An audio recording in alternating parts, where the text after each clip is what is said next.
Hi everybody, I'm Luella and this is my beautiful little niece Alexis, who is my first aid superhero. She knows so much already, but what she's going to do is I'm going to test her memory actually to see how well she knows what to use in the first aid kit for certain injuries.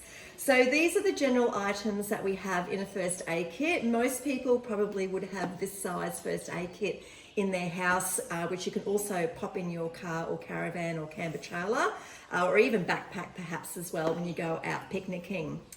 So, all right, Alexis, if you're helping mum at home and mum ends up burning herself on hot water when she's cooking something, and we run the burn under the water first, the cool water for 20 minutes.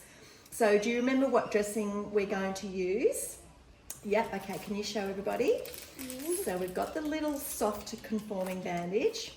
We've got the non-stick bandage that's got plastic on one side so it doesn't stick to the burn. Yep, and always wear a pair of gloves before helping anyone as well.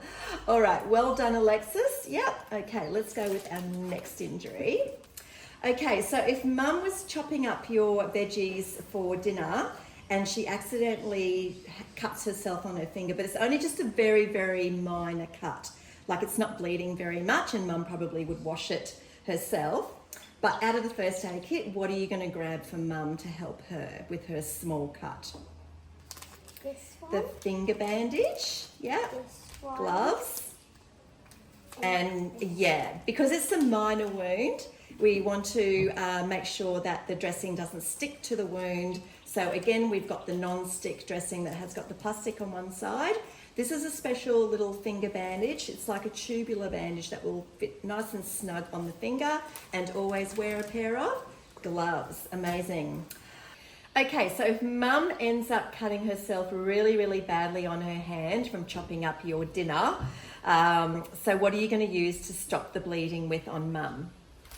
Yep, the pad, that bigger bandage, gloves, and if she's cold and goes into shock, because it's a bit more of a deeper cut, we've got to remember to keep them nice and warm. So that's the shock blanket at the first aid kit. And because it's bad, who are we going to call? The ambulance. Ambulance, and Australia's emergency number is? 000. Or teach your children, if they're using a mobile phone, that they can also use the number 112, which is international on a mobile phone. Amazing, Alexis. All right. Okay, so if you've got a friend over and you're having a play in the backyard and they happen to trip over and hurt themselves with a graze on their knee, and the graze is quite dirty and you want to give it a bit of a clean and cover it, so what would you use? Saline to clean it, always a pair of gloves, yep, a bandage to cover, the gauze to clean it, yep, lovely, and then the non-stick dressing after cleaning it, and then the bandage, or maybe just a softer bandage as well if it's not bleeding too badly. Well done, Alexis. Yep, and amazing. And last one. What happens if mum's out gardening and she gets bitten by a snake? Yes. Not only are we going to call, if mum gets bitten by a snake, ambulance, that's it, yep.